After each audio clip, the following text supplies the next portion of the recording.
Hey everyone, Tears of the Kingdom is officially out now, so I wanted to make a video on one of the most amazing tricks that I figured out in my short time with the game. A way to completely restore the durability of most weapons and even add modifiers to weapons regardless of how far in the game you are. I'm sure many of you remember how you could feed a rusty weapon to rock Octoroks in Breath of the Wild, to have them clean it and give you back a random other weapon. Nintendo actually removed this feature, and feeding a rusty weapon to an Octorok no longer cleans it. However, what they do instead is much more amazing. If you feed a weapon to a rock Octorok, it will completely restore the weapon's durability and add a modifier to the weapon. To do this trick, you will need to find a rock Octorok. These can be found on Death Mountain exclusively. I recommend taking a picture of them and then setting your sensor to find them, but here's my map with all of the ones that I found marked as treasure chests.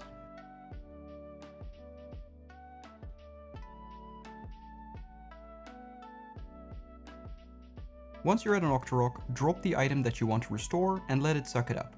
If you're restoring a weapon, I highly recommend dodging or blocking because they will kill you with the weapon when they spit it out otherwise.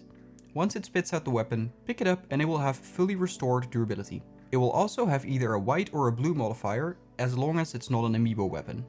If it already had a white or a blue modifier, it will turn into a gold one instead. So if you want a shield with a gold modifier on it but it currently has none, you will need to do this 2 times in a row. You can save and reload to get the modifier you want as well. Here's the important part. Each Octorok can only do this once per blood moon. So if you want to restore your entire inventory, you will need to find an equal amount of Octoroks. Once they restored your weapon, make sure to kill them so that they can respawn when your next blood moon happens. Luckily, blood moons in Tears of the Kingdom seem to be much more frequent.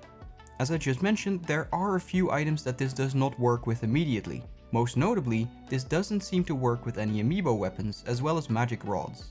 If you feed these to an Octorok, they will spit it out immediately without restoring it. There is a workaround for this though. To do this, drop the item that you want to restore and fuse it to the end of an item that can be restored normally. Now, if you feed it to an Octorok, they won't consider it an amiibo item anymore and they'll happily fix it for you. After that, simply head to Tarrytown and go to Pelisson to disassemble the weapon to get the fixed version of both.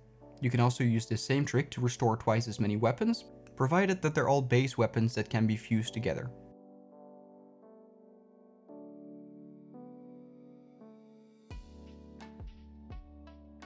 As for the modifiers, they were nerfed quite heavily in Tears of the Kingdom.